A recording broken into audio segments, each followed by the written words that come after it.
Hello friends, good morning and welcome to my channel Learning Mathematics with Sunil Chahal. Today we will discuss about determinants. Last दो videos थी उसके अंदर हमने matrices के बारे में बात की थी कि what is a matrix, what are different types of a matrix. जो बेसिक टाइप्स होते हैं किसी भी मैट्रिक्स के उसके बारे में डिस्कस की थी कि रो मैट्रिक्स क्या होगी आपके पास, कॉलम मैट्रिक्स क्या होगी, स्क्वायर मैट्रिक्स क्या होगी, रेक्टेंगुलर मैट्रिक्स क्या होगी, upper triangular, lower triangular, scalar matrix. इस टाइप से कुछ बेसिक टाइप्स ऑफ मैट्रिसेस किए थे। उसके बाद कुछ ऑपरेशंस किए थे मैट्रिक्स के ऊपर कि किस तरह के क्या क्या ऑपरेशन लगते हैं, कि दो मैट्रिक्स का सम आपके पास क्या होता है, कब दो मैट्रिक्स को हम ऐड कर सकते हैं, कब नहीं कर सकते। उसके बाद स्केलर मल्टीप्लिकेशन के बारे में बात की थी कि किसी भी मैट्रिक्स को किसी स्केलर से मल्टीप्लाई करेंगे तो कैसे करेंगे, क्या आपके पास रिजल्ट आएगा। उसके बाद प्रोडक्ट ऑफ टू मैट्रिसेस की थी, कंडीशंस देखी थी कि किन कंडीशंस के अंदर दो मैट्रिक्स कन्फॉर्मेबल फॉर प्रोडक्ट होंगी या कन्फॉर्मेबल फॉर मल्टीप्लिकेशन होंगी। ठीक है, उसके बाद उनकी कुछ प्रॉपर्टीज देखी थी, प्रोडक्ट की भी, सम की भी। ठीक है, किन्हीं भी दो मैट्रिक्स का सम करेंगे तो उसकी क्या प्रॉपर्टीज होंगी, किन्हीं भी दो मैट्रिक्स की अगर प्रोडक्ट करेंगे तो उनकी क्या प्रॉपर्टीज होंगी। उसके बाद क्या था कि ट्रांसपोज ऑफ ए मैट्रिक्स क्या होगा, ट्रेस ऑफ ए मैट्रिक्स क्या होगा, कंजुगेट ऑफ ए मैट्रिक्स क्या होगा, transpose conjugate of a matrix क्या होगा। उसके बाद कुछ स्पेशल टाइप ऑफ मैट्रिसेस भी की थी जिसके अंदर हमने सिमेट्रिक मैट्रिक्स क्या होती है वो किया था, स्क्यू सिमेट्रिक मैट्रिक्स क्या होती है उनकी प्रॉपर्टीज की थी। उसके बाद Hermitian and skew Hermitian matrix. यहाँ तक हम कर चुके हैं मैट्रिसेस एंड डिटर्मिनेंट्स के अंदर। आज हम डिटर्मिनेंट के बारे में बात करने वाले हैं कि what is a determinant of a matrix and what are its properties. ठीक है, तो शुरू करते हैं। डिटर्मिनेंट क्या होता है? डिटर्मिनेंट बेसिकली एक नंबर और एक एक्सप्रेशन होती है जो हम किसी भी मैट्रिक्स के साथ एसोसिएट करते हैं। स्क्वायर मैट्रिक्स के लिए ही डिफाइन होता है आपका डिटर्मिनेंट। अगर आपकी मैट्रिक्स रेक्टेंगुलर है यानी कि number of rows is not equal to number of columns हैं तो उसके लिए आपका डिटर्मिनेंट डिफाइंड नहीं होता है। ठीक है, डिटर्मिनेंट सिर्फ किसके लिए डिफाइंड होता है? स्क्वायर मैट्रिक्स के लिए। तो अगर A is any square matrix of order n, determinant क्या होगा आपके पास? Determinant if A is any square matrix of order n। ठीक है, ये क्या है? कोई भी स्क्वायर मैट्रिक्स है n ऑर्डर की। मैट्रिक्स को किससे डिनोट करते हैं? कैपिटल लेटर से। तो ए क्या है? कोई भी स्क्वायर मैट्रिक्स है of order n। n order का मतलब क्या है कि n बाई n ऑर्डर की है। ठीक है, अगर square matrix n by n की है तो उसे क्या बोल सकते हैं? Matrix of order n। ठीक है, m बाई n की है, m बाई m की है तो क्या बोल सकते हैं? Matrix of order m। ठीक है, तो ए कोई भी आपके पास स्क्वायर मैट्रिक्स है n ऑर्डर की। देन डिटर्मिनेंट ऑफ ए आपके पास क्या होगा? Then determinant of A is a number or an expression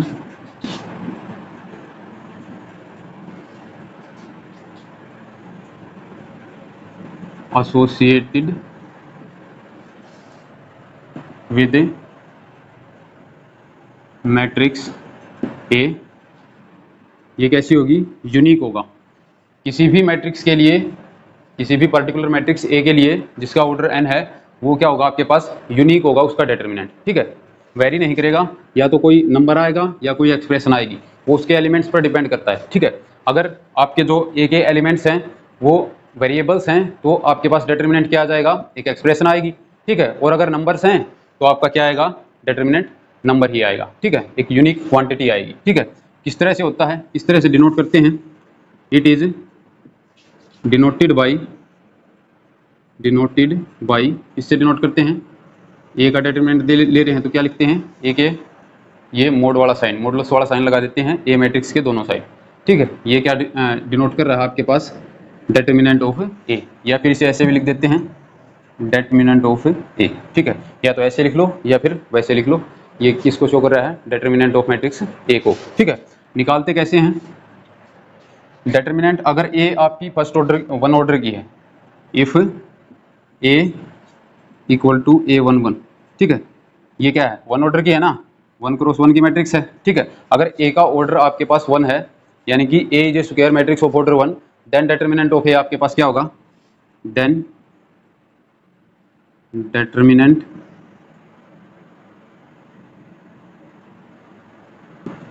of A is defined as a determinant किसके इक्वल होगा, A11 का डिटर्मिनेंट इक्वल टू A11, ठीक है। यानी कि अगर आपकी मैट्रिक्स वन ऑर्डर की है, यानी कि 1 क्रॉस 1 की है, उसके अंदर एक ही एलिमेंट है, तो आपके पास डिटर्मिनेंट ऑफ दैट मैट्रिक्स किसके इक्वल होगा, उसी नंबर के इक्वल, ठीक है। अगर मान लो आपके पास मैट्रिक्स ये दी हुई है A इक्वल टू 2, ठीक है, ये मैट्रिक्स दे दी, ये क्या है, ये मैट्रिक्स दे दी जिसके अंदर एक ही एलिमेंट है 2, ये कैसी मैट्रिक्स है, 1 क्रॉस 1 ऑर्डर की, ठीक है, स्क्वायर मैट्रिक्स है 1 ऑर्डर की, ठीक है। ए का अगर डिटर्मिनेंट की बात करूं तो किसके इक्वल आएगा, 2 के इक्वल, यानी कि जो भी नंबर आपका इस मैट्रिक्स के अंदर होगा 1 क्रॉस 1 की मैट्रिक्स के अंदर, वही आपका क्या होगा, डिटर्मिनेंट ऑफ ए होगा, ठीक है। अब ये तो था फर्स्ट ऑर्डर के लिए, अगर मैट्रिक्स आपकी सेकंड ऑर्डर की है तो फिर आपका डिटर्मिनेंट क्या होगा,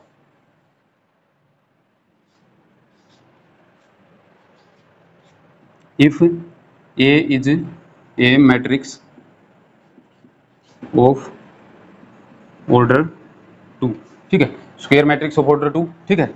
अगर ए क्या है, एक स्क्वायर मैट्रिक्स ऑफ ऑर्डर 2 है, देन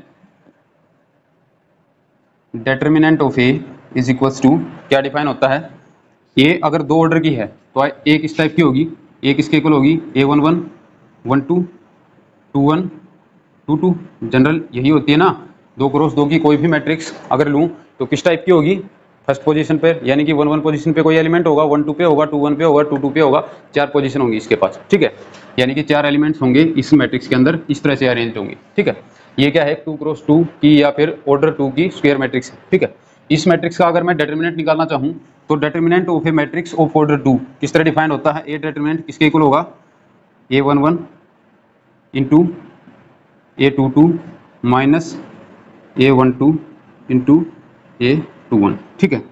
ये होगा आपके पास 2 क्रॉस 2 की अगर कोई भी मैट्रिक्स है तो उसका डिटर्मिनेंट आपके पास क्या आएगा, ये क्या है, ये कौन से एलिमेंट होते हैं, डायगोनल एलिमेंट्स, ठीक है ना, और ये क्या बच गई, ऑफ डायगोनल एलिमेंट्स कह लो या फिर बैकवर्ड डायगोनल बोल देते हैं, ठीक है। ये क्योंकि अगर ये एक स्क्वायर की तरह देखें, इसे चारों तरफ से एक सी है ना, सिमेट्रिक है, ठीक है, एक स्क्वायर की तरह दिख रही है, तो ये क्या होता है, स्क्वायर में 2 डायगोनल होते हैं ना, एक ये डायगोनल है, एक ये डायगोनल, ठीक है। तो मैट्रिक्स के अंदर जो ये वाला डायगोनल होता है जिसके अंदर सबस्क्रिप्ट आपकी सेम हो, दोनों की दोनों 1 1 2 2 3 3 4 4, ठीक है, इस टाइप से, तो उस डायगोनल को क्या बोलते हैं, प्रिंसिपल डायगोनल, ठीक है, या फिर सिंपल डायगोनल भी बोल देते हैं, ठीक है। और जो ये वाला है बैकवर्ड वाला, जिसकी सबस्क्रिप्ट का सम किसके इक्वल हो, n+1 के इक्वल, अगर आपकी n ऑर्डर की कोई स्क्वायर मैट्रिक्स है और उसके अंदर ये जो एलिमेंट्स आएंगे इनकी सबस्क्रिप्ट का अगर सम लोगे तो किसके इक्वल आएगा, n+1 के इक्वल आएगा, ठीक है। तो यानी कि वो सभी एलिमेंट्स जिनकी सबस्क्रिप्ट का सम n+1 आता है वो कौन से एलिमेंट होते हैं, बैकवर्ड डायगोनल के एलिमेंट, ठीक है।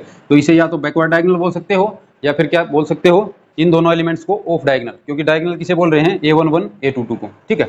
तो क्या करना है, अगर 2 क्रॉस 2 की कोई भी स्क्वायर मैट्रिक्स है और उसका अगर आपसे डिटर्मिनेंट पूछा हुआ है तो क्या करना है, डायगोनल एलिमेंट्स की मल्टीप्लाई माइनस में ऑफ डायगोनल एलिमेंट्स की मल्टीप्लाई, ठीक है, यानी कि product of diagonal elements minus product of diagonal elements, ये किसके इक्वल होगा, determinant of A 2 cross 2 matrix, ठीक है। यानी कि 2 ऑर्डर की कोई भी स्क्वायर मैट्रिक्स है उसका डिटर्मिनेंट आपके पास क्या होने वाला है, product of A diagonal elements minus product of diagonal elements, ठीक है। ये तो होगी 2 क्रॉस 2 की बात।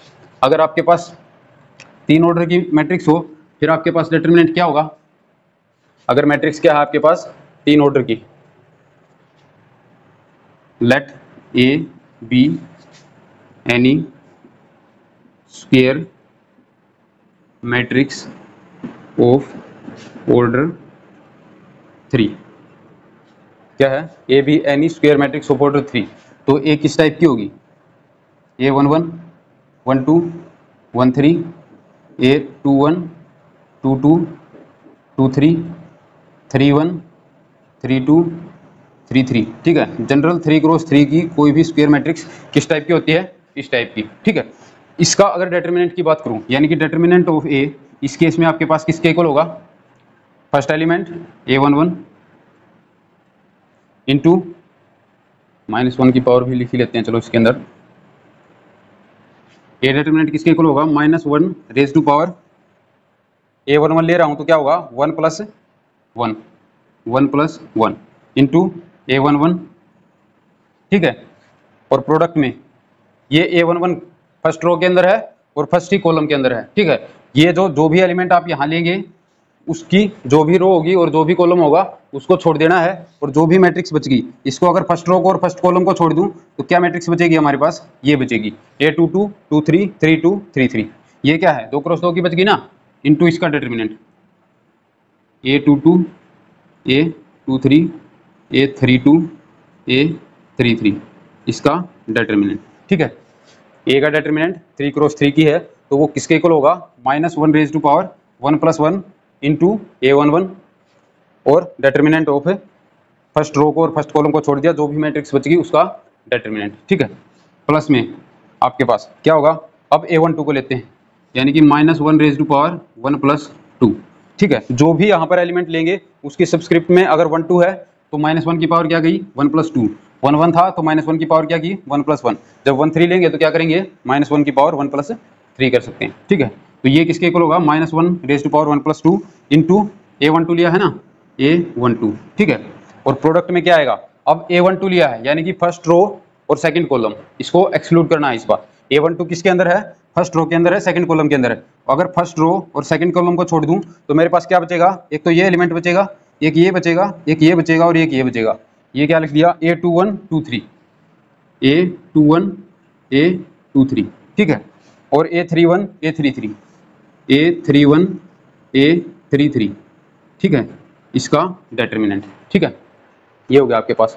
नेक्स्ट प्लस में आपके पास क्या होगा, -1 रेज टू पावर, जो ये A13 लेंगे इस बार, यानी कि 1 + 3 1 + 3, जो भी नंबर लेंगे उसकी जो सबस्क्रिप्ट होगी उनका सम आपकी -1 की पावर में आएगा। ठीक है, -1 की पावर क्या आएगी 1 + 3 इंटू आपका जो नंबर लिया है वो A13। ठीक है, और A13 फर्स्ट रो और थर्ड कॉलम के अंदर है ना, यानी कि अगर फर्स्ट रो और थर्ड कॉलम को अगर छोड़ दूं क्या बचेगा मेरे पास, A21 A22 A31 A32 A21 A22 A31 A32 इसका डिटरमिनेंट। ठीक है, तो ये जो क्वांटिटी आएगी ये क्या होगा, डिटरमिनेंट ऑफ A, जहां पर A क्या है, एक 3x3 की स्क्वायर मैट्रिक्स है, यानी कि 3 ऑर्डर की एक स्क्वायर मैट्रिक्स है A, और उसका डिटरमिनेंट किसके इक्वल होगा, इसकी फर्स्ट रो के अलोंग अगर इसे एक्सपेंड करूं तो क्या होगा, फर्स्ट रो में क्या एलिमेंट है, A11 A12 A13। ठीक है, पहले क्या लेंगे A11 ले लिया। ठीक है, क्या होगा इसके मल्टीप्लाई में -1 रेज टू पावर, इसकी जो भी सबस्क्रिप्ट है उनका सम, -1 की पावर 1 + 1 2 हो गया।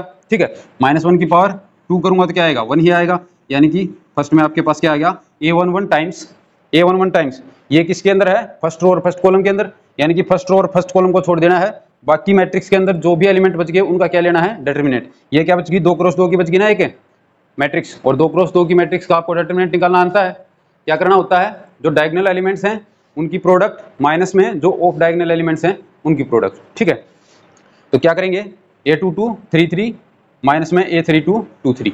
ठीक है, ये क्या आ जाएगा इसका डिटरमिनेंट। ठीक है, A11 टाइम्स दिस। ठीक है, फिर क्या होगा, A11 तो आ गया फर्स्ट रो के अंदर था, फर्स्ट रो के अंदर दूसरा एलिमेंट क्या है A12। अब क्या करेंगे -1 raise to power 1 + 2 into A12। ठीक है, ये एलिमेंट 1 + 2 क्यों किया है, इसके अंदर सबस्क्रिप्ट क्या है 1 और 2। ठीक है, तो इसकी पावर क्या करेंगे 1 + 2। ठीक है, 1 + 2 करेंगे तो यानी 3 -1 की पावर ओड होगी तो क्या होगा नेगेटिव, यानी कि सेकंड पे आपका क्या आ जाएगा, यहाँ पर अगर -1 लिख दूं कि क्या हो गया A11 इंटू ये डिटरमिनेंट माइनस A12 इंटू ये डिटरमिनेंट। वो डिटरमिनेंट कैसे आएगा, अगर A12 है आपके पास, ठीक है, 12 किसके अंदर है, फर्स्ट रो के अंदर और सेकंड कॉलम के अंदर।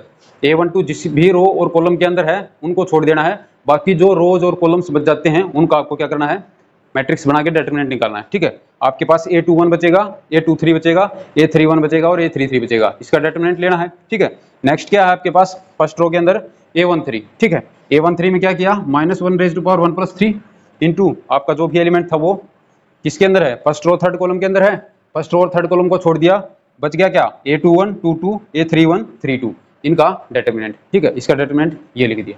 ठीक है, तो ये है आपके पास किसी भी 3 ऑर्डर की स्क्वायर मैट्रिक्स का डिटरमिनेंट। ठीक है, अब आप कहेंगे कि ये फर्स्ट रो के अलोंग ही ले सकते हैं या किसी और रो के अलोंग ले सकते हैं या किसी कॉलम के अलोंग ले सकते हैं, किसी भी रो के अलोंग या किसी भी कॉलम के अलोंग आप डिटरमिनेंट एक्सपेंड कर सकते हैं। ठीक है, ये तो मैंने क्या लिया है A11 12 13 इसके यानी कि ये क्या है, फर्स्ट रो के अलोंग इसको एक्सपेंड किया है और इसकी फॉर्म में हमने क्या लिखा है डिटरमिनेंट। ठीक है, मैं सेकंड रो के अलोंग भी लिख सकता हूँ। ठीक है, सेकंड रो के अलोंग क्या होगा A21 में क्या होगा, -1 raise to power 2 + 1 into A21 ठीक है। A21 में क्या होगा, सेकंड रो को छोड़ दूंगा, फर्स्ट कॉलम को छोड़ दूंगा, क्या एलिमेंट बचेंगे, A12 13 32 33 इनका डिटर्मिनेंट। ठीक है, इसके डिटर्मिनेंट को मान लेता हूं D21 नाम दे दिया मैंने। ठीक है, ये जो डिटर्मिनेंट है A21 के साथ जो डिटर्मिनेंट आने वाला है उसको क्या नाम दे दिया, D21। ठीक है, किसका डिटर्मिनेंट है ये, A12 13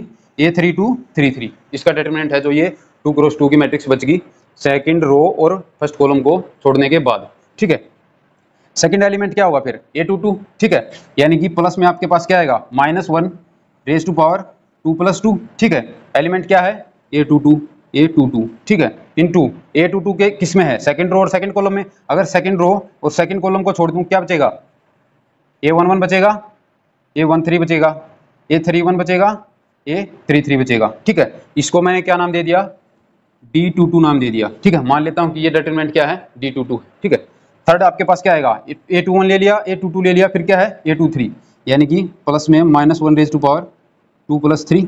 ठीक है, इंटू 2 + 3 है तो इसका मतलब क्या है 2 3 किसके अंदर है, सेकंड रो थर्ड कॉलम के अंदर। इस बार क्या करेंगे, सेकंड रो और थर्ड कॉलम को छोड़ देंगे, क्या एलिमेंट बचेंगे, एक तो ये बचेगा 1 1, एक 1 2 बचेगा। सेकंड रो को तो छोड़ ही चुके हैं, फिर क्या बचेगा, A31 बचेगा और A32 बचेगा, A11 A12 A31 A32। इस डिटरमिनेंट को क्या नाम दे सकता हूँ, A23 के लिए लिया है ना, तो इसे D23 ले देता हूँ, इसे क्या नाम दे दिया, D23। यहाँ पर A23 आपका मल्टीप्लाई में आएगा A23। ठीक है, तो ये भी आपका क्या शो कर रहा है, डिटरमिनेंट ऑफ A।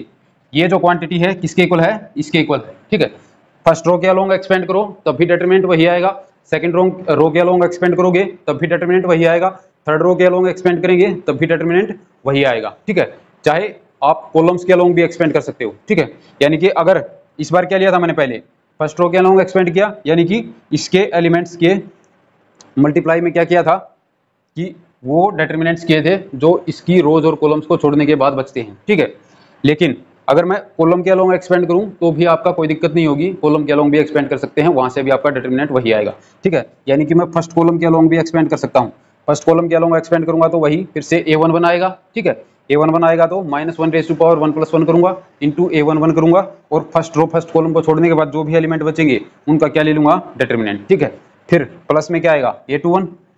ठीक है ना, अब कॉलम के अलोंग अगर एक्सपेंड कर रहा हूं तो क्या आएगा, नेक्स्ट एलिमेंट क्या है, A21, यानी कि -1 रेज टू पावर 2 + 1 करूंगा, इंटू A21 करूंगा, और A21 किसके अंदर है, सेकंड रो फर्स्ट कॉलम के अंदर, और सेकंड रो फर्स्ट कॉलम छोड़ने के बाद जो भी एलिमेंट बचेंगे उनका क्या लेना है, डिटरमिनेंट। ठीक है, फिर ऐसे ही A31 लेंगे, A31 में क्या करेंगे, -1 raise to power 3 + 1 into A31, फिर क्या करेंगे, A31 किसके अंदर है, थर्ड रो और फर्स्ट कॉलम के अंदर। ठीक है, और थर्ड रो और फर्स्ट कॉलम को एक्सक्लूड करने के बाद जो भी आपके पास मैट्रिक्स बचती है उस मैट्रिक्स का क्या लेना है, डिटरमिनेंट। तो वो भी आपका क्या आएगा, 3 क्रॉस 3 की कोई भी स्क्वायर मैट्रिक्स है उसका क्या है, डिटरमिनेंट ऐसे निकाल सकते हैं। ठीक है, किसी भी रो और किसी भी कॉलम के अलोंग एक्सपेंड करके हम determinant of a matrix of order 3 निकाल सकते हैं। ठीक है, इससे ज़्यादा बड़ा आपके पास डिटरमिनेंट आता नहीं है 4 ऑर्डर का, अगर आ भी जाए तो उसके अंदर भी इसी टाइप से पैटर्न रहेगा कि मान लो आपके पास ए कोई भी मैट्रिक्स है, अगर वो 4 ऑर्डर की है तो किस टाइप की होगी, A11 A12 A13 A14, ये होगा A21 A22 A23 A24। ठीक है, A31 A32 A33 A34 A41 A42 A43 A44। ठीक है, 4 ऑर्डर की कोई भी स्क्वायर मैट्रिक्स है तो जनरल इस टाइप की होगी। ठीक है, मान लेता हूं मैं इसे फर्स्ट रो के अलोंग एक्सपेंड कर रहा हूं, तो इसका डिटरमिनेंट आपके पास क्या आने वाला है, ए डिटरमिनेंट किसके इक्वल होगा, वही -1 रेज टू पावर 1 + 1 A11। ठीक है, A11 किसके अंदर है, फर्स्ट रो और फर्स्ट कॉलम के अंदर। ठीक है, यानी कि फर्स्ट रो और फर्स्ट कॉलम को छोड़ दूं तो मेरे पास ये मैट्रिक्स बचेगी नीचे वाली, A22 23 24 32 33 34 एंड 42 43 44। ठीक है, इस डिटरमिनेंट इसका डिटरमिनेंट लेना है आपकी बार। ठीक है, जैसे 3 ऑर्डर वाले में लिया था A11 को, यानी कि फर्स्ट रो और फर्स्ट कॉलम को एक्सक्लूड करने के बाद आपके पास 2 क्रॉस 2 की एक मैट्रिक्स बची थी, उसका आपको डिटरमिनेंट मल्टीप्लाई में करना था A11 के साथ। ठीक है, इसके अंदर क्या है, ये क्या है 4 क्रॉस 4 की, अगर एक रो और एक कॉलम को हटाऊंगा तो आपके पास 3 क्रॉस 3 की एक मैट्रिक्स बच जाएगी। ठीक है, आपको फिर क्या करना है, अगर A11 के साथ ले रहा हूं मैं, यानी कि फर्स्ट रो के अलोंग एक्सपेंड करूंगा तो पहले एलिमेंट क्या आएगा, A11। ठीक है, यानी कि A11 टाइम्स आपके पास क्या आने वाला है, फर्स्ट रो फर्स्ट कॉलम को अगर छोड़ दिया तो आपके पास क्या बचेगा, ये 3 क्रॉस 3 की मैट्रिक्स, यानी कि मल्टीप्लाई में क्या करना है, इसका डिटरमिनेंट। ठीक है, इस डिटरमिनेंट को क्या नाम दे दिया मैंने, मान लो D11 नाम दे दिया। ठीक है, कि -1 time 1 + 1 into A11 into D11। ठीक है, ये जो डिटरमिनेंट है, ये जो मैट्रिक्स बचेगी फर्स्ट रो और फर्स्ट कॉलम को एक्सक्लूड करने के बाद। ठीक है, फिर क्या है, A11 तो हो गया। अब A12 पे चलते हैं, फर्स्ट रो के अलोंग एक्सपेंड कर रहा हूँ तो, यानी कि प्लस में -1 × 2 A12। ठीक है, अब A12 में क्या करना है, फर्स्ट रो और सेकंड कॉलम को छोड़ना है। फर्स्ट रो और सेकंड कॉलम, इसको अगर छोड़ दूं तो क्या बचेगा, A21 23 24 31 33 34 41 43 44। ये आपके पास 9 एलिमेंट्स बचेंगे। क्या बनाएंगे ये, 3 क्रॉस 3 की एक मैट्रिक्स बनाएंगे। उसका डिटरमिनेंट आपको किससे मल्टीप्लाई करना है, इस टर्म से। ठीक है, इस डिटरमिनेंट को क्या नाम दे दिया, A12 से क्या नाम दे दूंगा मैं, D12 अगर नाम दे दूं। ये जो डिटरमिनेंट बचेगा आपके पास A21 23 24 31 33 34 41 43 44। ठीक है, ये हो गया आपके पास। अब ये तो हो गया यहाँ तक। अब अगर A13 लूँ, नेक्स्ट क्या आएगा, प्लस में -1 × 1 + 3 A13 लिया है तो इंटू में A13। ठीक है, A13 के साथ, यानी कि फर्स्ट रो और थर्ड कॉलम को अब की बार छोड़ना है। फर्स्ट रो और थर्ड कॉलम को अगर मैं छोड़ दूं तो मेरे पास क्या बचेगा, थर्ड कॉलम को हटा दिया। ठीक है, A21 22 24 31 32 34 41 42 44। ठीक है, ये 9 एलिमेंट्स बचेंगे। ये क्या बनाएंगे, एक 3 ऑर्डर की मैट्रिक्स बनाएंगे। ठीक है, तो इसका डिटरमिनेंट क्या करना है, आपको मल्टीप्लाई में करना है A13 के साथ। ये जो टर्म है इसके साथ क्या मल्टीप्लाई करना है, D13। ठीक है, इसे मैंने बस अपनी तरफ से नाम दिया है ये D13।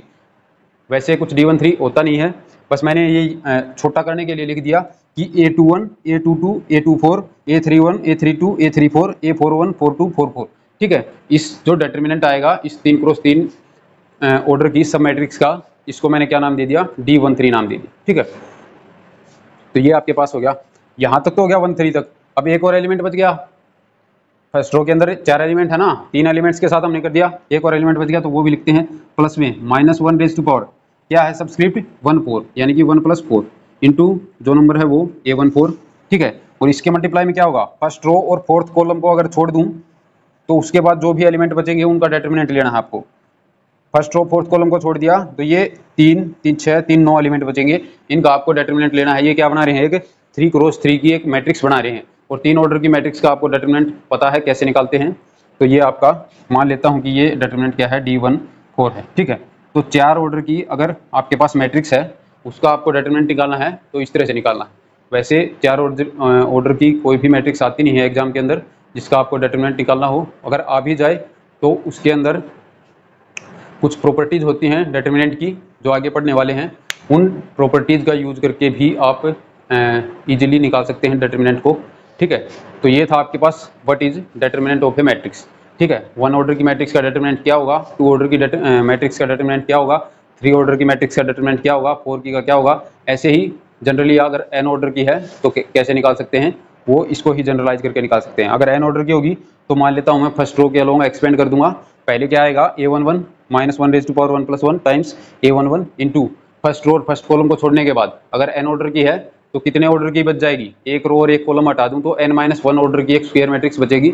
उसका आपको क्या लेना है, डिटरमिनेंट, और उसकी मल्टीप्लाई किसके साथ कर देंगे, A11 के साथ। उसी तरह फिर A12 के साथ A13 A14 जहां तक भी जाएगा A1n तक। ठीक है, तो जनरल n ऑर्डर की कोई भी मैट्रिक्स है तो उसका डिटरमिनेंट आपको पता चल गया कि कैसे निकालना है। अब नेक्स्ट टर्म है आपके पास minor.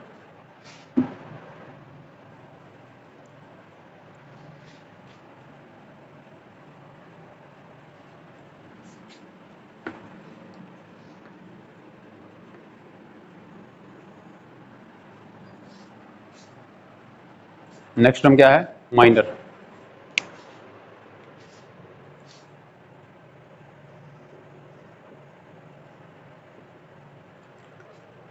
Let Aij be any matrix of order n। ठीक है, ए क्या है, n ऑर्डर की कोई भी स्क्वायर मैट्रिक्स है। ठीक है, then the minor Mij of, then the minor Mij। ठीक है, इससे डिनोट करते हैं कैपिटल M से। ठीक है, Mij ऑफ Aij। ठीक है, माइनर किसका होगा, किसी भी एलिमेंट का होगा, मैट्रिक्स के किसी एक एलिमेंट का माइनर होगा। ठीक है, हर एक एलिमेंट का माइनर होगा, यानी कि माइनर किसके लिए डिफाइन करेंगे, एलिमेंट्स के लिए। ठीक है, अगर A = Aij n × n, n order की कोई भी जनरल मैट्रिक्स है तो उसके एलिमेंट aij जो होते हैं, ठीक है, आपको पता है। यानी कि अगर 3 ऑर्डर की है तो क्या होगी, a11, 12, 13, 21, 22, 23, 31, 32, 33, ठीक है। ये आपके पास कोई भी 3 ऑर्डर की जनरल मैट्रिक्स है, इस तरह से लिख देते हैं तो मैट्रिक्स की फॉर्म होगी ये, ठीक है। तो इसके अंदर माइनर ऑफ a11 क्या होगा, m11, माइनर ऑफ a12 क्या होगा, m12, माइनर ऑफ a13 क्या होगा, m13, ठीक है। ऐसे ही a21 का क्या होगा, m21, a22 का क्या होगा, m22, ठीक है। इस तरह से हर एक aij के लिए माइनर क्या होगा उसका mij, और ये किस तरह डिफाइंड होगा, क्या है, let A be any square matrix of order n, then minor mij of aij in A is minor mij of aij in A। aij क्या है, A से I है, ठीक है, A के एलिमेंट्स हैं। mij of aij in A is the determinant of square submatrix of order n-1 obtained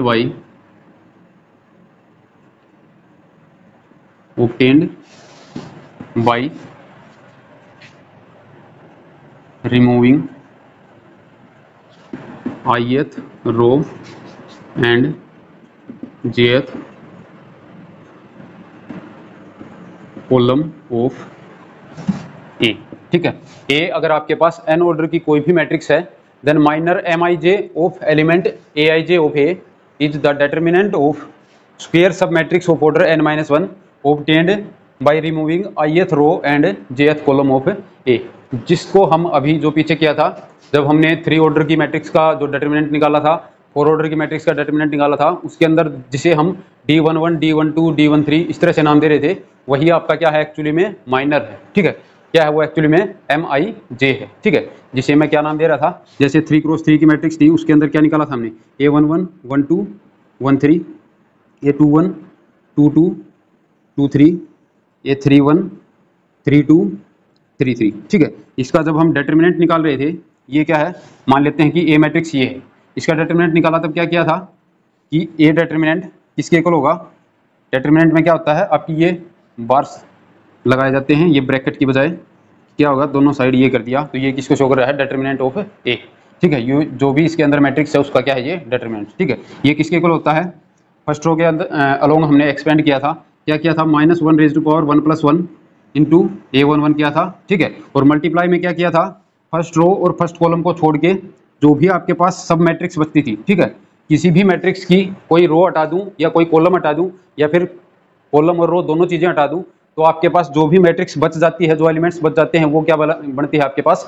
सब matrix, उसको क्या बोलते हैं, सब मैट्रिक्स, ठीक है। तो ये जो सब मैट्रिक्स टर्म यूज हुई है इसका क्या मतलब है कि ये अगर आपके पास 3x3 की या n×n की कोई भी मैट्रिक्स है, उसके अंदर से कोई एक रो हटा दूं, कोई एक कॉलम हटा दूं या फिर कोई एक रो और कॉलम दोनों हटा दूं या फिर एक से ज़्यादा रोज भी हटा दूं, तो जो भी आपके पास बच जाता है वो हटाने के बाद वो क्या होती है, सब मैट्रिक्स, ठीक है। तो यहाँ क्या है, ए डिटरमिनेंट आपके पास क्या होगा, -1 रेज़ टू पावर 1 + 1, ठीक है, इंटू a11 क्या किया था कि फर्स्ट रो और फर्स्ट कॉलम को हटा दिया था और ये बोला था कि ये जो एलिमेंट बच गए इनका डिटरमिनेंट इसके साथ मल्टीप्लाई में करना है, ठीक है। ये लिखा था ना a22, a23, a32, a33, ठीक है, इसका डिटरमिनेंट मल्टीप्लाई में किया था। मैंने इसे क्या नाम दिया था कि a11, 12, 13, फर्स्ट रो और फर्स्ट कॉलम को हटाने के बाद a11 के साथ क्या मल्टीप्लाई में किया था, d11, ठीक है। d11 क्या था जहां पर आपके पास डिटरमिनेंट ऑफ दिस, ठीक है। एक्चुअल में ये क्या होता है, माइनर होता है और इसे किससे डिनोट करते हैं, mij से, ठीक है। अगर a11 का माइनर की बात करूं तो वो किसके इक्वल होगा, m11 के इक्वल, ठीक है। और वो m11 किसके इक्वल होगा, ये जो मैट्रिक्स बच गई, यानी कि फर्स्ट रो 1 1 है तो मतलब फर्स्ट रो और फर्स्ट कॉलम को एक्सक्लूड करना, ठीक है। a11 की अगर माइनर की बात कर रहे हैं तो a11 का माइनर कैसे निकलेगा, a में से फर्स्ट रो और फर्स्ट कॉलम, जिस भी रो और कॉलम के अंदर ये एलिमेंट है उनको हटाना है, ठीक है। ये किसके अंदर है, फर्स्ट रो और फर्स्ट कॉलम के अंदर। अगर a11 की बात करूं तो फर्स्ट रो और फर्स्ट कॉलम का हटा दिया, जो भी आपके पास सब मैट्रिक्स बच गई, क्या है, aij in a is the determinant of square sub matrix of order n-1। ये 3 की थी, एक रो एक कॉलम हटाने के बाद क्या बच गई, n-1, यानी कि दो ऑर्डर की बच गई, ठीक है। Obtained by removing ith row and jth column. ठीक है, अगर A11 के माइनर की बात करूं तो ith रो क्या है, फर्स्ट रो, jth कॉलम क्या है, फर्स्ट कॉलम। ठीक है, यानी कि फर्स्ट रो फर्स्ट कॉलम को हटाने के बाद जो भी स्क्वायर सब मैट्रिक्स बची उसका डिटरमिनेंट आपका क्या होगा, माइनर ऑफ A11। ठीक है, और माइनर ऑफ A11 क्या है, ये जो डिटरमिनेंट है ये। ठीक है, और हमने इसे जब पीछे डिटरमिनेंट के बात कर रहे थे इसे किससे डिनोट किया था, D11 से। तो वो D11 और कुछ नहीं था, वो क्या था आपके पास, M11 ही था। ठीक है, यानी कि माइनर ऑफ A11 था वो। ठीक है, तो माइनर का पता चल गया कि किसी भी एलिमेंट का माइनर क्या होगा किसी भी मैट्रिक्स के अंदर। नेक्स्ट आपके पास cofactor.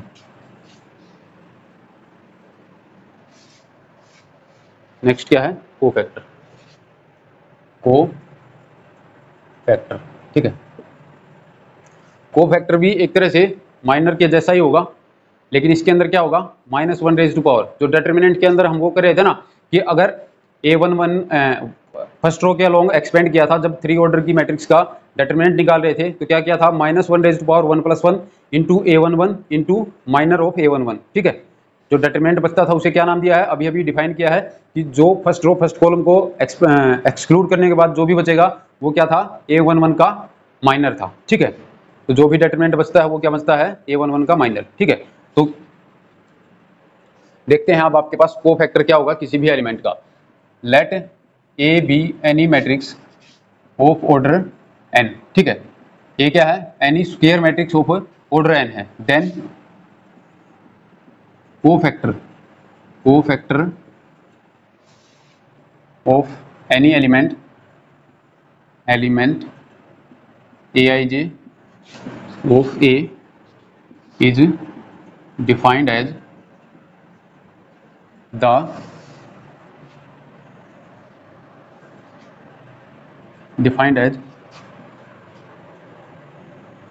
-1 raised to power I plus j times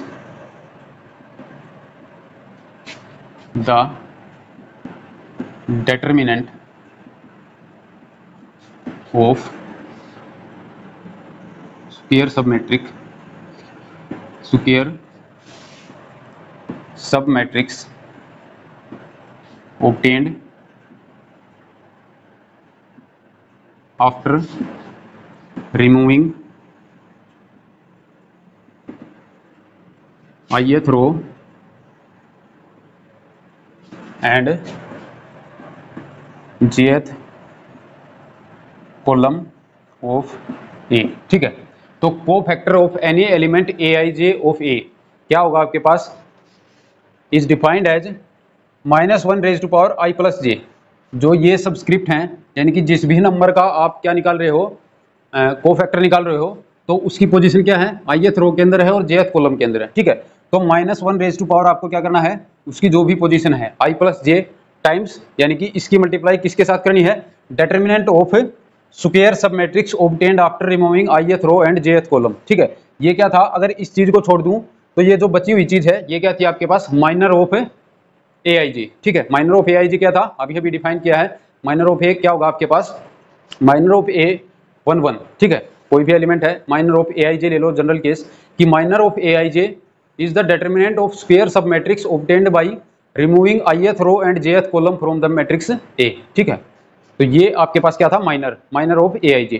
और कोफैक्टर ऑफ Aij क्या होगा आपके पास, बस उस माइनर को क्या करना है, -1 raise to power I plus j से मल्टीप्लाई कर देना है, वो आपके पास क्या आ जाएगा, कोफैक्टर आ जाएगा। ठीक है, यानी कि कोफैक्टर और माइनर के अंदर आपके पास क्या रिलेशन होगा, इसको किससे डिनोट करते हैं, माइनर को किससे डिनोट करते थे, Mij से। It is denoted by Cij। ठीक है, किससे डिनोट करते हैं, कैपिटल Cij से। ये क्या है, कोफैक्टर ऑफ Aij। ठीक है, तो ये किसके इक्वल होगा, Cij is equals to Mij if I plus j is even. ठीक है, क्या है हमारे पास, माइनर के अंदर और कोफैक्टर के अंदर सिर्फ क्या फर्क है, माइनर को अगर -1 raise to power I plus j से मल्टीप्लाई कर दूं तो उसे क्या बोल रहे हैं हम, कोफैक्टर बोल रहे हैं। ठीक है, अगर I प्लस j की वैल्यू आपके पास इवन नंबर आएगी तो क्या होगा, -1 की पावर अगर इवन नंबर करूंगा तो क्या आने वाला है, 1। ठीक है, तो क्या हो गया, अगर किसी भी एलिमेंट को, किसी भी नंबर को 1 से मल्टीप्लाई कर दूं तो क्या होगा, वही नंबर रहेगा। यानी कि क्या है, कोफैक्टर किसके इक्वल है, माइनर की प्रोडक्ट अगर मैं -1⁻i+j से कर दूं तो वो क्या बन जाता है, कोफैक्टर। ठीक है, तो माइनर की प्रोडक्ट अगर i+j आपका इवन है तो किससे करनी पड़ेगी, 1 से, क्योंकि -1 इवन नंबर 1 होगा। यानी कि किसी भी नंबर के माइनर की प्रोडक्ट अगर 1 से कर दूं तो वो क्या बनेगा, वही रहेगा ना, माइनर ही। ठीक है, और ये क्या हो जाता है, -1 से अगर माइनर को मल्टीप्लाई करूं तो क्या बनता है, कोफैक्टर। यानी कि अगर i+j आपका इवन नंबर है तो वही आपका माइनर होगा, वही आपका क्या होगा, कोफैक्टर उस नंबर का। यानी कि क्या होगा आपके पास, Cij इक्वल टू क्या होगा, Mij if i+j is even and minus of Mij if i+j is odd. ठीक है, क्योंकि क्या होगा, अगर i+j ओड हो गया तो -1 की पावर अगर कोई ओड नंबर होगा तो किसके इक्वल आएगा, -1 के ही इक्वल आएगा। ठीक है, और Mij को अगर -1 से मल्टीप्लाई करूंगा तो क्या आएगा, माइनस ऑफ Mij। ठीक है ना, और वो किसके इक्वल होगा, Cij के इक्वल। यानी कि अगर i+j की वैल्यू ओड नंबर है तो कोफैक्टर किसके इक्वल होगा, माइनस टाइम्स माइनर के इक्वल। ठीक है, और अगर इवन नंबर है तो कोफैक्टर किसके इक्वल होगा, माइनर के ही इक्वल होगा। ठीक है, अब प्रॉपर्टीज करते हैं कि what are different properties of determinant.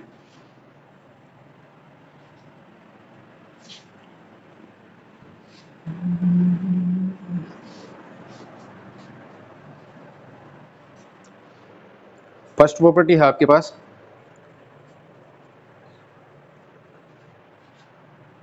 First क्या है, if A equal to Aij be any matrix of order n then sum of product of elements of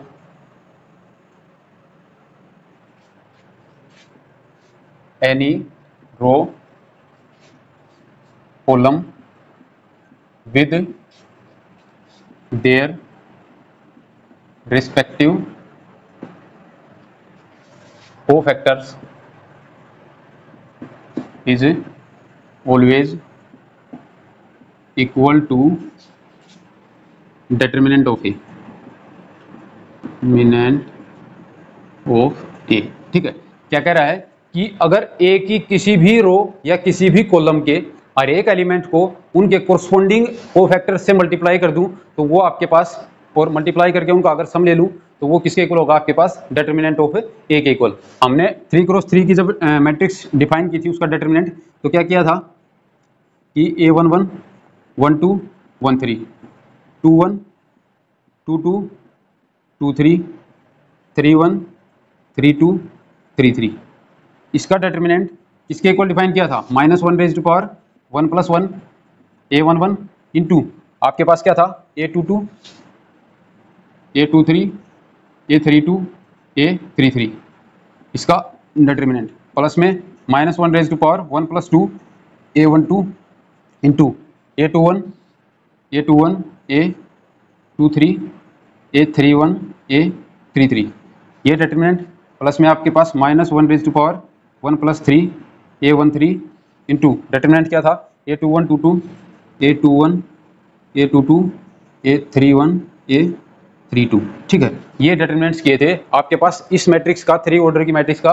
determinant क्या डिफाइन किया था, फर्स्ट रो के अलोंग कि A11 की multiply किससे की थी, -1⁻1+1 इंटू जो ये डिटरमिनेंट है ये कैसे आता है, फर्स्ट रो और फर्स्ट कॉलम को एक्सक्लूड करने के बाद जो भी आपके पास स्क्वायर सब मैट्रिक्स बची है उसका डिटरमिनेंट है। ठीक है, लेकिन आपको अभी अभी कोफैक्टर की डेफिनेशन क्या बताई थी कि A11 का कोफैक्टर आपके पास क्या होने वाला है, -1 जो इसकी सब्सक्रिप्ट है उनका सम, यानी कि -1⁻1+1 इंटू आपके पास क्या होगा, minor of A11। Minor of A11 क्या होता है, फर्स्ट रो और फर्स्ट कॉलम को अगर छोड़ दूं तो उसके बाद जो भी स्क्वायर सब मैट्रिक्स बचेगी उसका डिटरमिनेंट। ये क्या है, ये वही तो है, फर्स्ट रो और फर्स्ट कॉलम को छोड़ दिया क्या बचेगा, ये इसका डिटरमिनेंट, ये वही तो लिखा हुआ है। इसका मतलब इसे क्या लिख सकता हूं, ये जो फर्स्ट टर्म है इसे क्या लिख सकता हूं मैं, A11 ठीक है इंटू -1⁻1+1 इंटू दिस, ये क्या है C11 के equal.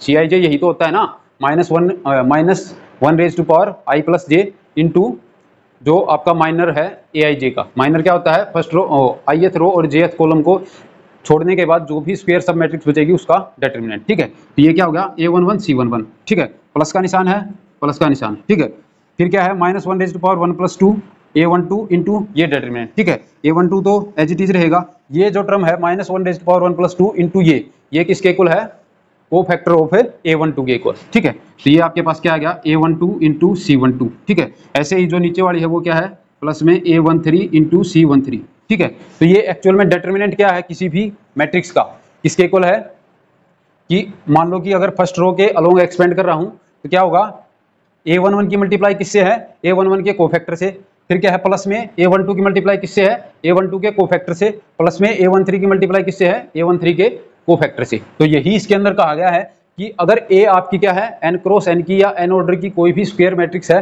Then sum of product of elements of any row, ये क्या है फर्स्ट रो के हैं या फिर एनी कॉलम। ठीक है, विद देयर रिस्पेक्टिव कोफैक्टर्स, इसकी इसी के कोफैक्टर के साथ मल्टीप्लाई हुई है ना, और इसकी इसी वाले के साथ, और A13 के कोफैक्टर के साथ। ठीक है, with their respective cofactors is always equal to determinant of A। ठीक है, ये हमने क्या लिया है फर्स्ट रो के अलोंग। अगर ऐसे ही मैं सेकंड रो के एलिमेंट्स के साथ भी करूं कि A21 into C21 plus A22 into C22 plus A23 into C23, ये करूं तो ये भी किसके इक्वल होगा डिटरमिनेंट ऑफ A के इक्वल। ऐसे ही इसके लिए होगा, अगर फर्स्ट कॉलम के अलोंग करूं तो उसके अंदर भी यही होगा कि A11 into C11 plus A21 into C21 और प्लस में A31 इंटू C31। ठीक है, ये करूंगा तो ये भी आपको क्या देगा डिटरमिनेंट ऑफ A देगा। ठीक है,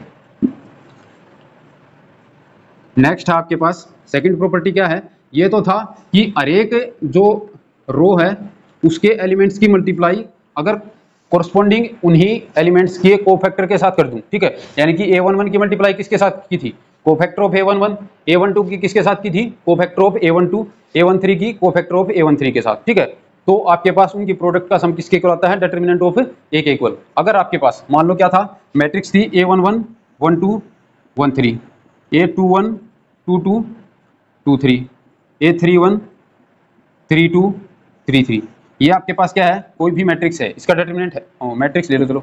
ठीक है, ये क्या है कोई भी मैट्रिक्स है। हमने क्या कहा है सेकंड प्रॉपर्टी क्या है, फर्स्ट में तो क्या था अगर A11 की मल्टीप्लाई इसी के कोफैक्टर के साथ करूं प्लस में A12 की मल्टीप्लाई A12 के कोफैक्टर के साथ प्लस में A13 की मल्टीप्लाई A13 के कोफैक्टर के साथ करूं तो वो आपके पास किसके इक्वल आता है डिटरमिनेंट ऑफ A के इक्वल। अगर मैं A12 की मल्टीप्लाई A21 के कोफैक्टर के साथ कर दूं यानी कि A11 into cofactor of A21। ठीक है, A21 का कोफैक्टर क्या होगा C21। ठीक है, प्लस में A12 इंटू कोफैक्टर ऑफ इसके कॉरस्पॉन्डिंग कौन सा एलिमेंट है A22 सेकंड रो का, तो यानी कि C22 कर दूं, प्लस में A13 की मल्टीप्लाई में क्या कर दूं C23 कर दूं। ठीक है, तो ये जो मल्टीप्लिकेशन आएगी ये किसके इक्वल आएगी 0 के इक्वल।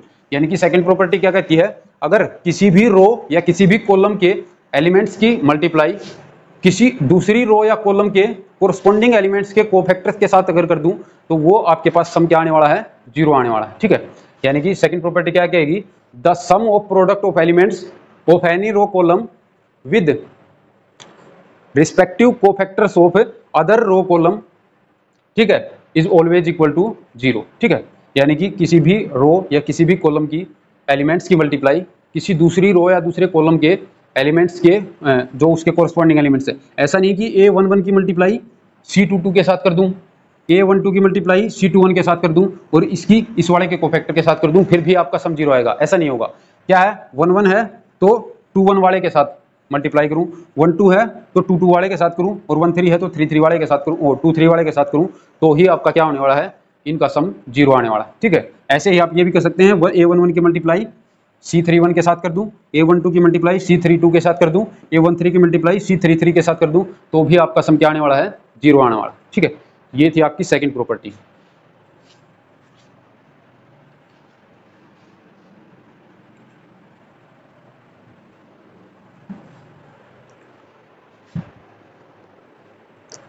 थर्ड है आपके पास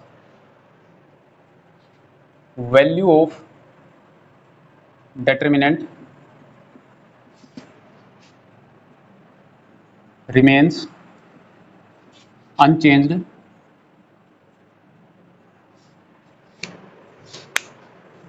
value of determinant remains unchanged when rows and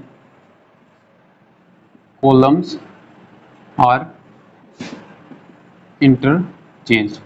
ठीक है, यानी कि अगर A कोई भी n क्रॉस n की मैट्रिक्स है उसकी रोज को कॉलम्स में चेंज कर दूं, कॉलम्स को रोज में चेंज कर दूं, यानी कि उसका ट्रांसपोज ले दूं। एक तरह से ये कह सकते हैं कि यानी कि ये प्रॉपर्टी आपको क्या कहती है कि determinant of A and determinant of A transpose will always be equal. ठीक है, इसका क्या मतलब है कि value of determinant remains unchanged when rows and columns are interchanged. इसका मतलब क्या है कि रोज एंड कॉलम्स जब इंटरचेंज होते हैं तो वो क्या बन जाती है, ट्रांसपोज ऑफ ए। अगर ए कोई भी मैट्रिक्स है उसकी रोज और कॉलम्स को अगर इंटरचेंज कर दूं क्या बन जाता है आपके पास, ए ट्रांसपोज। ठीक है, तो इसका मतलब क्या हो गया कि ए का और ए ट्रांसपोज का डिटरमिनेंट आपके पास क्या रहेगा, हमेशा सेम रहेगा।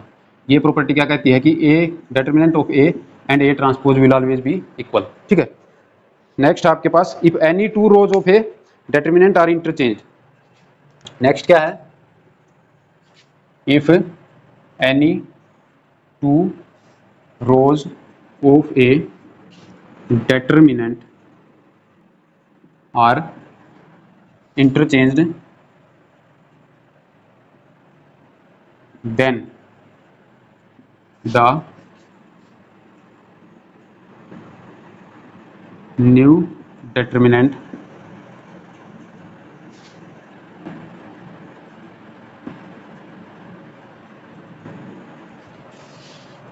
will be -1 times the original determinant। क्या कह रहा है कि अगर किसी भी डिटरमिनेंट की दो रोज को या दो कॉलम्स को आपस में इंटरचेंज कर दूं, ठीक है, यानी कि मान लो कि फर्स्ट रो और सेकंड रो को आपस में इंटरचेंज कर दिया, सेकंड रो को फर्स्ट रो बना दिया, फर्स्ट रो को सेकंड रो बना दिया। ठीक है, तो डिटरमिनेंट पर आपका क्या इफेक्ट पड़ने वाला है, जो पहले डिटरमिनेंट था उसका क्या हो जाएगा, नेगेटिव हो जाएगा। ठीक है, यानी कि अगर आपके पास क्या है a11 a12 a21 a22, ठीक है, ये आपके पास कोई भी डिटरमिनेंट था, 2x2 की ये लेते हैं छोटी। ठीक है, अगर इसकी फर्स्ट रो को और सेकंड रो को आपस में इंटरचेंज कर दिया, यानी कि इंटरचेंज करने का मतलब क्या हो गया, आपके पास a21 a22 को पहले लिख लिया और a11 a12 को बाद में लिख लिया। ठीक है, ये लिख दिया अगर मैंने, तो ये जो डिटरमिनेंट आएगा नया, ये किसके इक्वल होगा, -1 टाइम्स ऑफ ओल्ड। ये क्या होगा, -1 टाइम्स ऑफ ओल्ड। ठीक है, माइनस को इधर लगाओ या इधर लगाओ, एक ही बात है। ठीक है, अगर -1 से दोनों साइड मल्टीप्लाई करूंगा तो उधर प्लस हो जाएगा, ये हो गया। ठीक है, तो क्या कह रहा है कि किसी भी डिटरमिनेंट की अगर दो रोज को या दो कॉलम्स को आपस में इंटरचेंज कर दूं तो नए जो डिटरमिनेंट आएगा वो किसके इक्वल होगा, -1 टाइम्स प्रीवियस वन। ठीक है,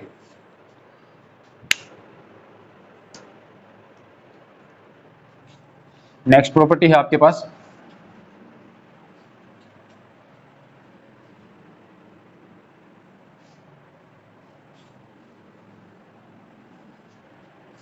फिफ्थ, क्या है, इफ एनी टू रोज और columns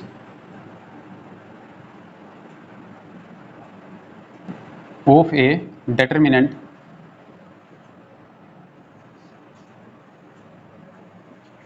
are identical, then the value of determinant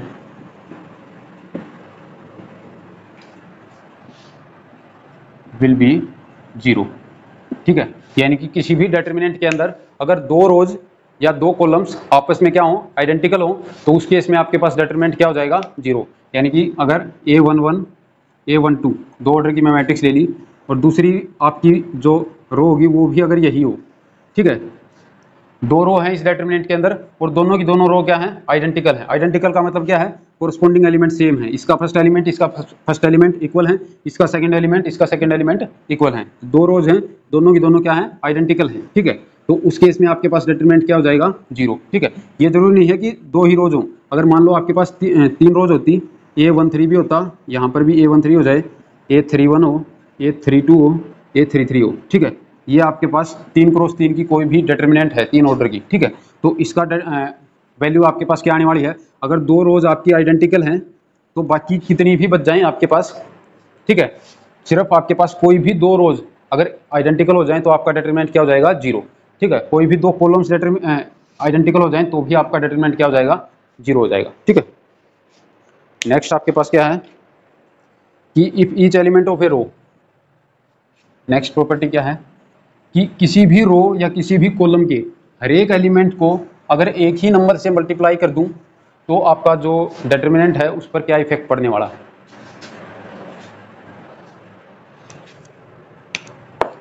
sixth property क्या है आपके पास, if each element of a row, if each element of a row या फिर कॉलम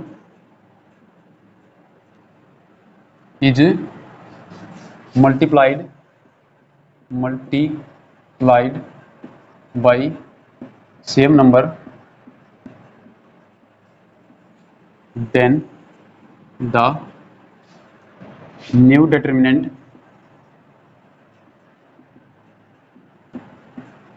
विल बी, अगर मान लेते हैं कि वो नंबर क्या है, सेम नंबर के, मान लिया कि वो नंबर क्या है, के नंबर से मल्टीप्लाई कर दिया किसी भी रो को, मान लो फर्स्ट रो को के से मल्टीप्लाई कर दिया कंप्लीट रो को, हर एक एलिमेंट को, यानी कि A11 को भी, A12 को भी, A13 को भी, अप टू A1n तक जितने भी फर्स्ट रो के अंदर एलिमेंट हैं सभी को अगर मैं के से मल्टीप्लाई कर दूं तो आपका डिटरमिनेंट पे क्या इफेक्ट पड़ने वाला है। ठीक है, फर्स्ट रो जरूरी नहीं है, सेकंड रो के भी किसी भी एलिमेंट से मल्टीप्लाई कर सकते हैं, या फिर थर्ड रो के भी हर एक एलिमेंट से कर सकते हैं, फोर्थ रो से या फिर किसी भी कॉलम से कर सकते हैं। ठीक है, किसी भी एक रो या एक कॉलम से के हर एक एलिमेंट को अगर किसी नंबर के से मल्टीप्लाई कर दूं तो आपके पास डिटर्मिनेंट के ऊपर क्या इफेक्ट पड़ने वाला है, जो न्यू डिटर्मिनेंट है वो क्या होगा, विल बी के टाइम्स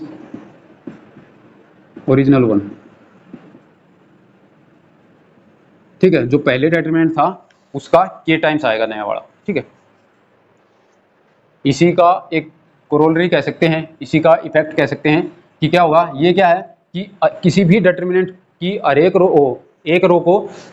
रो के हर एक एलिमेंट को अगर के से मल्टीप्लाई करूं तो आपके पास डिटर्मिनेंट क्या हो रहा है, के टाइम्स ऑफ ओरिजिनल डिटर्मिनेंट। ठीक है, अगर आपके पास किसी भी रो से, यानी कि किसी भी इसी से इफेक्ट करके, इसी से एनालाइज करके मैं ये कह सकता हूं कि कोई भी अगर नया वाला डिटर्मिनेंट आपको पहले से दिया हुआ है और ओल्ड पर जाना चाहते हैं आप, तो कैसे जाएंगे, इसके अंदर से मान लो फर्स्ट रो को अगर सभी एलिमेंट को के से मल्टीप्लाई किया हुआ है तो इसका मतलब क्या होगा, फर्स्ट रो में से के को कॉमन ले सकता हूँ ना, हर एक एलिमेंट को के से मल्टीप्लाई किया हुआ है तो के उसका फैक्टर बन गया। ठीक है, तो फर्स्ट रो से के को कॉमन निकाल सकता हूँ, यानी कि क्या हो गया कि इसमें क्या है कि हर एक किसी भी रो या किसी भी कॉलम के हर एक एलिमेंट को अगर के से मल्टीप्लाई किया तो नया डिटरमिनेंट क्या होगा, के टाइम्स ओरिजिनल जो डिटरमिनेंट था वो। ठीक है, अब क्या करूँ कि इसमें से मान लो फर्स्ट रो के हर एक एलिमेंट को के से मल्टीप्लाई किया था, अब इसमें से क्या करूंगा, के को कॉमन निकाल लूंगा। ठीक है, तो क्या कर सकता हूं, we can take out any common factor from any one row और एनी कॉलम। ठीक है,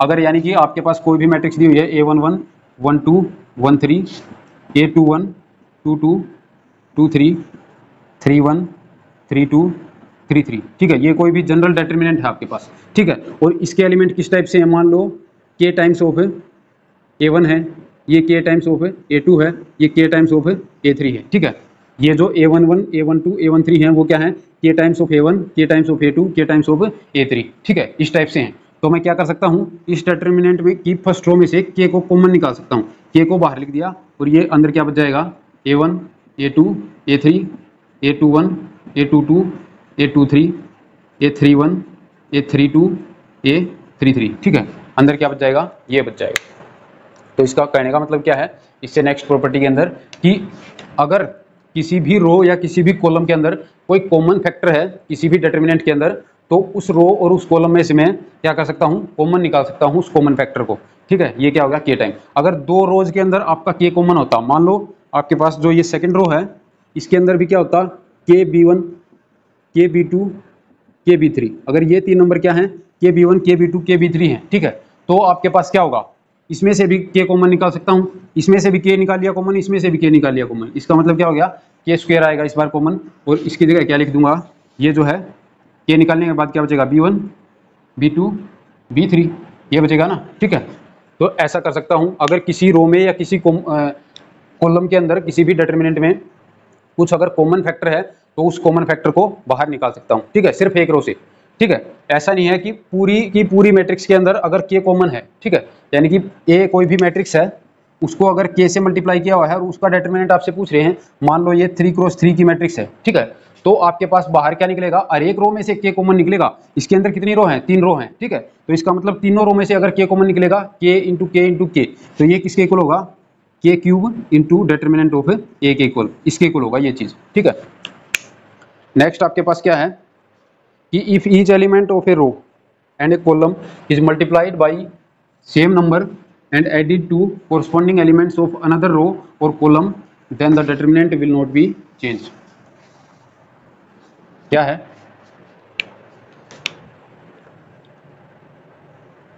if each element of a row or column is multiplied by same number and added to corresponding elements of other row or column, then जो आपका determinant है वो change नहीं होगा, ठीक है। यानी कि अगर आपके पास क्या है, A11 है, A12 है, A21 है, A22 है, ये आपके पास कोई भी डिटरमिनेंट है 2 ऑर्डर का, ठीक है। अगर मैं ये कर दूं कि फर्स्ट रो को 2 से मल्टीप्लाई करके सेकंड रो में ऐड कर दूं, ठीक है, तो क्या होगा, फर्स्ट रो तो एज इट इज आपकी A11 A12, और सेकंड रो के साथ मैंने क्या ऑपरेशन लगाया है कि इसके अंदर क्या ऐड कर दिया, फर्स्ट रो को 2 से मल्टीप्लाई करके ऐड कर दिया, यानी कि क्या होगा A21 plus 2 times of A11, और जो सेकंड एलिमेंट है वो क्या आएगा, A22 plus 2 times of A12, ठीक है। कोरस्पॉन्डिंग एलिमेंट्स को जो इसके नीचे वाले हैं उनको क्या कर दिया, इनको किसी भी सेम नंबर से मल्टीप्लाई करके किसी भी रो को, फर्स्ट रो को क्या किया मैंने 2 से मल्टीप्लाई कर दिया, क्या आएगा 2A11 2A22, किस तरह से ऐड कर दिया, सेकंड रो के कोरस्पॉन्डिंग एलिमेंट्स में ऐड कर दिया। सेकंड रो में A21 में क्या ऐड कर दिया 2 टाइम्स ऑफ A11, A22 में क्या ऐड कर दिया 2 टाइम्स ऑफ A12, ठीक है। तो ये जो डिटरमिनेंट आएगा आपके पास, ये किसके इक्वल होगा, इस पहले वाले के ही इक्वल होगा, यानी कि डिटरमिनेंट चेंज नहीं होगा अगर इस तरह का ऑपरेशन आप परफॉर्म करते हैं, ठीक है। नेक्स्ट है, हाँ यही था आपके पास, इतने ही थे। एक दो प्रॉपर्टी और है, एक आपके पास क्या है कि अगर A और B दो मैट्रिसेस हैं और वो कन्फॉर्मेबल फॉर मल्टीप्लिकेशन है, यानी कि ए बी अगर आपका डिफाइंड है, दोनों क्या हैं n क्रॉस n की हैं, ठीक है, स्क्वायर मैट्रिक्स हैं अगर दोनों, तो आपके पास क्या होगा, ए बी का जो डिटरमिनेंट है वो किसके इक्वल आएगा, ए डिटरमिनेंट इंटू बी डिटरमिनेंट के इक्वल आएगा, ठीक है। यानी कि अगर आपकी मान लो ए क्या है m क्रॉस n की है और बी आपकी क्या है n क्रॉस p की है, ठीक है। तो कन्फॉर्मेबल फॉर मैपिंग तो मल्टीप्लिकेशन अभी है ये, यानी कि ए बी की प्रोडक्ट यहाँ पर भी डिफाइंड होगी, लेकिन ए बी जो आएगी वो किस टाइप की आएगी, m क्रॉस p टाइप की आएगी, ठीक है। और ये क्या है कि स्क्वायर मैट्रिक्स नहीं आ रही है, ठीक है। तो इसका डिटरमिनेंट हम निकाल नहीं पाएंगे, क्योंकि डिटरमिनेंट किसके लिए डिफाइंड होता है, सिर्फ स्क्वायर मैट्रिसेस के लिए डिफाइंड होगा, ठीक है। तो इसके लिए आपके पास क्या होगा, अगर ए और बी दोनों क्या हैं n ऑर्डर की मैट्रिक्स हैं, यानी कि दोनों n क्रॉस n की हैं, A B n cross n की है और बी भी n क्रॉस n की है, और देन आपके पास क्या होगा, ए बी की जो प्रोडक्ट है उसका डिटरमिनेंट किसके इक्वल होगा, ए डिटरमिनेंट इंटू बी डिटरमिनेंट के इक्वल होगा, ठीक है। और आपके पास ए प्लस बी का जो डिटरमिनेंट होता है वो नॉट इक्वल टू होता है determinant of A plus determinant of B. हो सकता है किसी एक केस में आपका इक्वल हो जाए, लेकिन जनरली ये क्या होता है, इक्वल नहीं होता है कि ए प्लस बी का determinant is not equal to determinant of A plus determinant of B, ठीक है। तो ये थे आपके पास what is determinant, minor, cofactor and what are properties of a determinant, ठीक है। आई होप आपको समझ आ गया होगा। अगर वीडियो पसंद आई हो तो लाइक शेयर और सब्सक्राइब कर दी। Thanks for watching.